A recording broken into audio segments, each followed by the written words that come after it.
Olá pessoal, conforme já tinha dito para vocês, esse vídeo vai ser só sobre o Supremo Tribunal Federal. Vou trabalhar com vocês o artigo 102 especificamente e nós vamos conhecer um pouco sobre esse Supremo Tribunal que está na cúpula do nosso Poder Judiciário, é o nosso órgão de superposição, o nosso órgão máximo. Vamos lá então!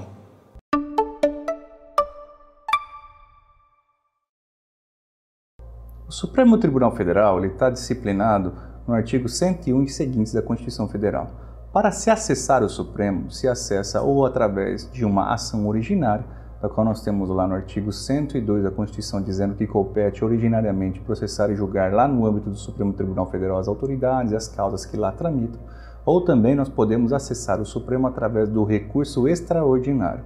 O recurso extraordinário é um recurso interposto perante os tribunais de justiça, os tribunais regionais federais, os tribunais regionais eleitorais ou do trabalho, ainda o Tribunal de Justiça Militar. São interpostos diretamente a esses tribunais para que o processo seja remetido ao Supremo, porque houve uma violação grave à Constituição. Porque isto, meus caros, acontece em razão de que o Supremo é o guarda, o guardião da Constituição. Compete ao Supremo a guarda da Constituição Federal. Então, toda violação à norma circunscrita na Constituição Federal poderá ser objeto de um recurso extraordinário.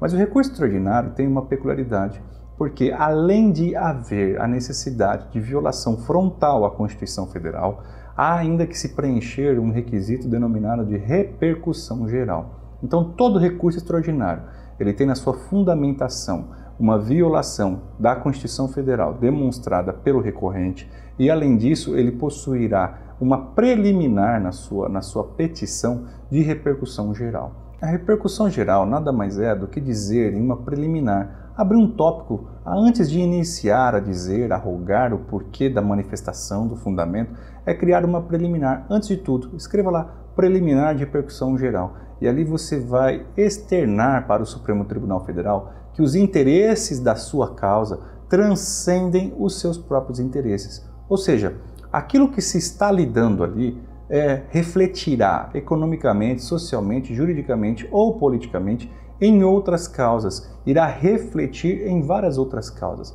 Imagina um cidadão que ingressa com uma ação dizendo que uma alíquota de imposto é indevido, é inconstitucional lá em São Paulo.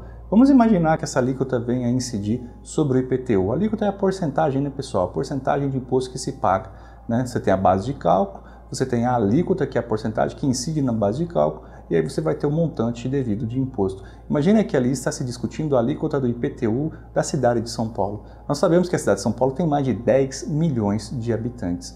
Então pense você que esta ação, uma vez decidida em primeiro grau, em segundo grau, e se decide que ela é constitucional e a parte insiste que esta alíquota é inconstitucional, você poderá manejar o recurso extraordinário. E perceba que haverá repercussão geral possivelmente reconhecida, porque esta causa da qual você está insistindo que a alíquota de São Paulo é inconstitucional vai gerar reflexos, poderá gerar reflexos em milhões de pessoas que possuem um imóvel na cidade de São Paulo.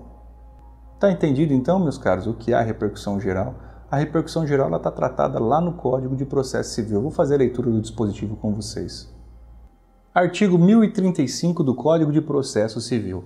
O Supremo Tribunal Federal, em decisão irrecorrível, não conhecerá do recurso extraordinário quando a questão constitucional nele versada não tiver repercussão geral nos termos deste artigo. Parágrafo 1º. Para efeito de repercussão geral, será considerada a existência ou não de questões relevantes do ponto de vista econômico, político, social ou jurídico que ultrapassem os interesses subjetivos do processo. Então está dada aí uma breve exposição acerca do recurso extraordinário. Nossa aula não é de teoria geral dos recursos, muito menos de recurso extraordinário. Então não vou aprofundar aqui, por exemplo, com a figura do pré-questionamento, cotejo analítico, etc, etc. Basta nós apenas lembrarmos que estamos aqui na graduação de teoria geral do processo. Então nós vamos continuar falando um pouquinho mais do Supremo. E agora eu quero falar da composição do Supremo. O Supremo hoje ele é conhecido com 11 ministros, conforme estipula a Constituição de 88. Está dizendo lá que são 11 ministros que são escolhidos dentre cidadãos, nomeados pelo Presidente da República, sabatinados pelo Senado Federal, desde que tenha uma reputação ilibada e um notável saber jurídico. No entanto, o Supremo nem sempre teve 11 ministros. O Supremo, quando foi criado lá em 1890, ele era composto por 15 ministros. Depois ele passou a ter 11 ministros lá na Constituição de 34 e voltou a ter um pouquinho mais, 16 ministros em 65. E agora nós contamos com 11 ministros na Constituição de 88. Ainda, pessoal, o Supremo, os seus ministros, eles serão julgados pelo Senado Federal, nos termos do artigo 52 da Constituição Federal, nos crimes de responsabilidade. O Supremo, ele funciona em turmas e também tem o seu plenário. As turmas são duas turmas compostas de 5 ministros cada turma. Temos a primeira turma e a segunda turma. Quando há reunião de ambas as turmas, nós falaremos então no plenário. Você deve estar pensando do outro lado, mas se são 11 ministros, nós temos a turma A, a primeira turma e a segunda turma. 5 em cada uma, sobrou um. Esse um que sobra é o presidente, meus caros. O presidente ele não se reúne, o presidente ele cuida de atividades administrativas, o plantão também do Supremo Tribunal Federal. Ele apenas vota quando é levado em plenário alguma situação que é inerente ao plenário ou algum recurso da qual invoca ao plenário a última decisão. Aí então nós teremos o voto do presidente. Então ele funciona em plenário e também em turmas. As turmas são órgãos colegiados, pois funcionam em 5, com a composição de 5 ministros. Ao Supremo cabe a missão de guarda da Constituição e a uniformização do entendimento das normas constitucionais. É do Supremo a última palavra. Ninguém sobrepõe ao Supremo, porém ele está acima de todos, pois ele é o órgão de cúpula do nosso poder judiciário. Há uma discussão que diga, como no direito italiano, se o Supremo ele é uma corte constitucional. No Brasil, o Supremo ele não chega a ser uma corte constitucional, porque a Corte Constitucional ela julga apenas casos relativos à constitucionalidade, ofensa à Constituição, etc.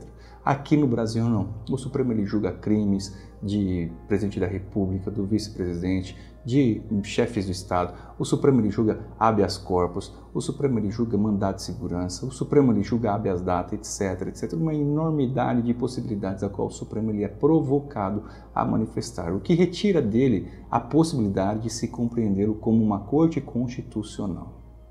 Então o Supremo ele julga as ações declaratórias de constitucionalidade, as ADCs, o Supremo ele julga as ações diretas de inconstitucionalidade, a ADI, também as ações diretas de inconstitucionalidade por omissão, a ADO, o mandado de injunção, são remédios constitucionais que são cabíveis diretamente ao Supremo nos termos da própria Constituição Federal e respeitado todo o percorrer processual em algumas situações. A competência do Supremo está estipulada lá no artigo 102 da Constituição. Nós teremos logo no inciso 1 as causas que originariamente irão tramitar no Supremo. Então, o Supremo terá competência originária para estas causas, que está lá no 102, inciso 1 da Constituição Federal, que eu vou fazer a leitura com vocês. Artigo 102 da Constituição Federal. Compete ao Supremo Tribunal Federal principalmente a guarda da Constituição, cabendo-lhe, inciso 1, processar e julgar originariamente a ação direta de inconstitucionalidade de lei ou ato normativo federal e estadual e a ação declaratória de constitucionalidade de lei ou ato normativo federal. B. Nas infrações penais comuns, o presidente da República, o vice-presidente, os membros do Congresso Nacional, seus próprios ministros e o Procurador-Geral da República. C. Nas infrações penais comuns e nos crimes de responsabilidade, os ministros de Estado e os comandantes da Marinha, do Exército e da Aeronáutica, ressalvado o disposto no artigo 52.1, os membros dos tribunais superiores e os tribunais de contas da União e os chefes de missão diplomática de caráter permanente. D. Habeas corpus, sendo paciente qualquer das pessoas referidas nas alíneas anteriores, o mandado de segurança e o habeas data contra atos do Presidente da República, das mesas da Câmara dos Deputados e do Senado Federal, do Tribunal de Contas da União, do Procurador-Geral da República e do próprio Supremo Tribunal Federal. E. O litígio entre Estado estrangeiro, o organismo internacional e a União, o Estado, o DF ou o território. F. As causas dos conflitos entre a União e os Estados, a União e o DF, ou entre uns e outros, inclusive as respectivas entidades de administração indireta. G. A extradição solicitada por Estado estrangeiro. H foi revogado, então vamos para o I. I. O habeas corpus. Quando o coator for tribunal superior, ou quando o coator ou o paciente for autoridade ou funcionário cujos atos estejam sujeitos diretamente à jurisdição do Supremo Tribunal Federal, ou se trate de crime sujeito à mesma jurisdição em uma única instância. J. A revisão criminal e a ação rescisória de seus julgados. L. A reclamação para a preservação de sua competência e garantia da autoridade de suas decisões. M. A execução de sentença nas causas de sua competência originária, facultar a delegação de atribuições para a prática de atos processuais. N. A ação em que todos os membros da magistratura sejam direto ou indiretamente interessados, e aquela em que mais da metade dos membros do tribunal de origem estejam impedidos ou sejam direto ou indiretamente interessados.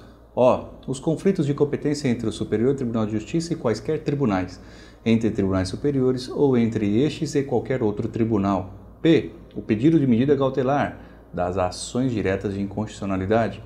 Q. O mandado de junção, quando a elaboração da norma regulamentadora for atribuição do Presidente da República, do Congresso Nacional, da Câmara dos Deputados, do Senado Federal, das mesas de uma dessas casas legislativas, do Tribunal de Contas da União, de um dos tribunais superiores ou do próprio Supremo Tribunal Federal.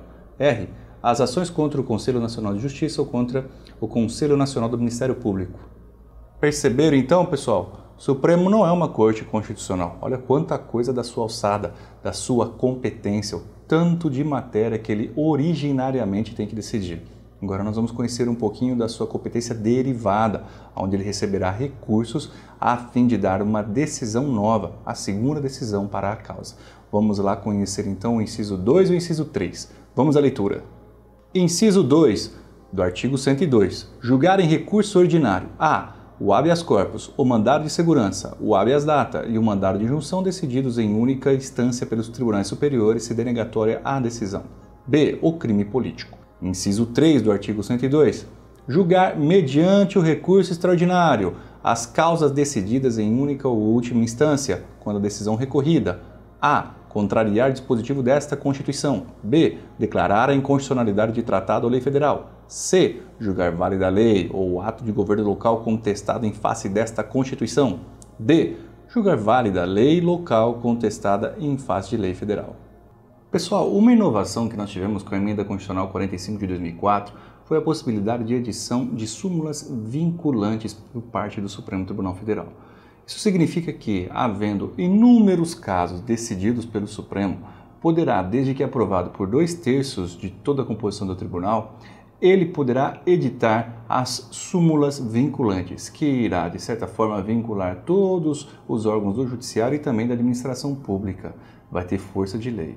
Eu quero fazer com vocês a leitura do artigo 103A, que é o artigo instalado na Constituição Federal a partir da emenda constitucional referida. Vamos lá, vamos à leitura. Artigo 103A. O Supremo Tribunal Federal poderá, de ofício ou por provocação, mediante decisão de 2/3 de seus membros, após reiteradas decisões sobre a matéria constitucional, aprovar súmula que, a partir de sua publicação na imprensa oficial, terá efeito vinculante em relação aos demais órgãos do Poder Judiciário e à administração pública direta e indireta, nas esferas federal, estadual e municipal, bem como proceder à sua revisão ou cancelamento, na forma estabelecida em lei. Então, viram, pessoal? O Supremo vai poder sim editar estas súmulas vinculantes com força vinculante. Já está detectado no seu próprio nome. E uma última observação, já que nós já estudamos a origem, a composição, o modo de acesso, já falamos aqui de várias peculiaridades do Supremo, falta-nos apenas entrar agora no Conselho Nacional de Justiça, o CNJ, que foi criado também com a edição da Emenda Constitucional 45 de 2004, inserido lá no artigo 103B da Constituição Federal. O Conselho Nacional de Justiça é o órgão administrativo do Poder Judiciário. Ele fiscaliza, ele edita provimentos e resoluções, da qual vincula também o Poder Judiciário.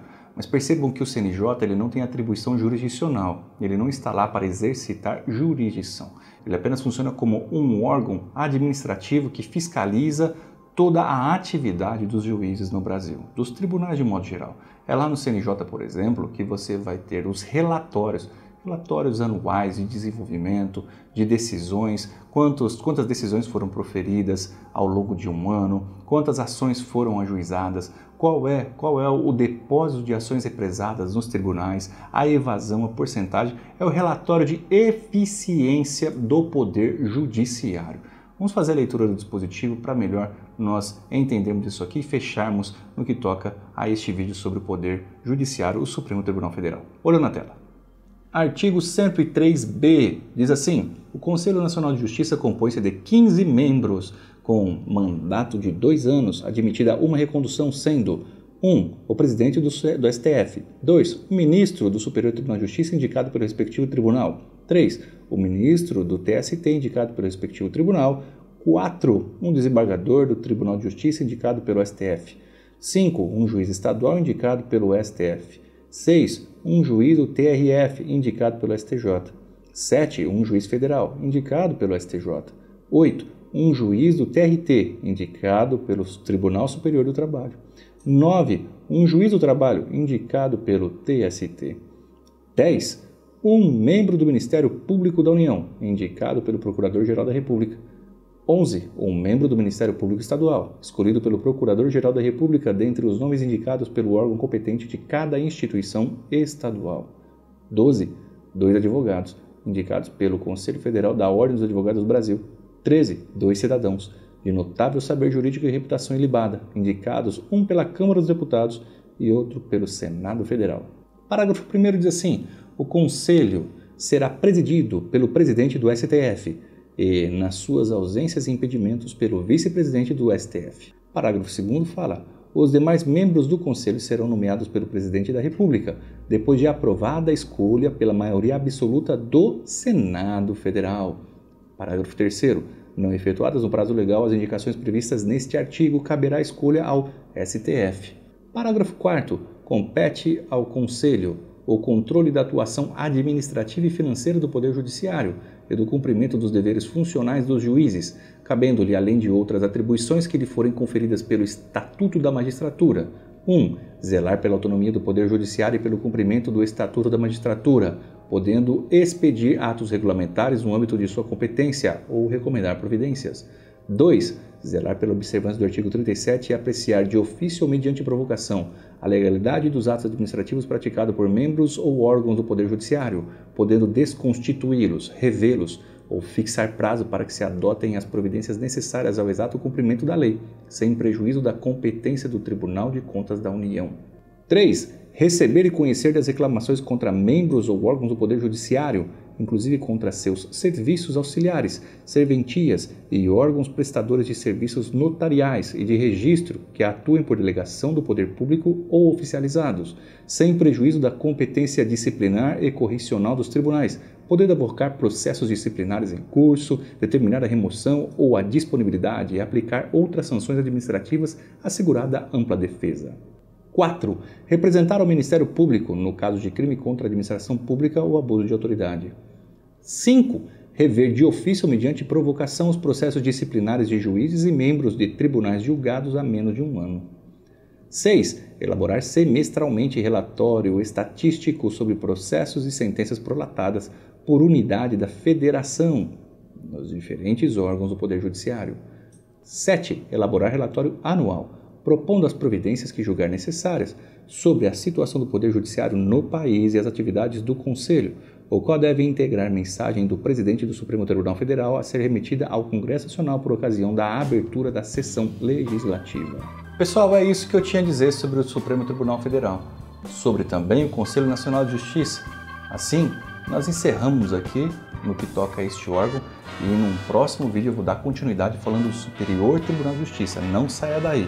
Mas antes, não se esqueça de deixar o teu like, fazer o seu comentário se você curtiu. Ainda, se não é inscrito no canal, se inscreva e ative as notificações para que a cada nova postagem você seja notificado. Eu te espero, portanto, no próximo vídeo. Até daqui a pouquinho.